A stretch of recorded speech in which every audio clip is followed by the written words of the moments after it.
Santiago! Santiago! Oye, muchacha, nasaan ang amo mo?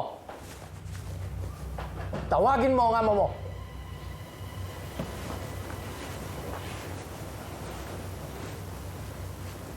Santiago! Buenas tardes. No me toque! Padre, Suélteme! bakit po? Sabi mo sa akin, hindi pa paroon sa San Diego si Ibarra. Ngayon malaman lamang ko, nandun ang impertinenteng yun. Binilog mo ang aking ulo para hindi kita pagalitan. Ano? Ha?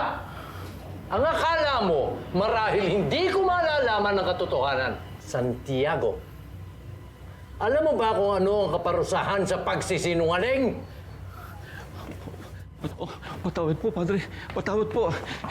Ngunit hindi ko po batid napaparoon si Crisostomo. Ang sabi po niya sa akin ay marami po siyang aasikasuhin dito. Kaya tiwala ang loob ko na pagbakasyon ni sa San Diego ang anak ko. Dahil alam ko talaga na hindi siya mapapangabot doon, Padre. Maniwala ka sa akin, Padre. Pwes, naisahan ka ng animal! Nakikita niya. Malalaman niya kung ano ang kaya kong gawin.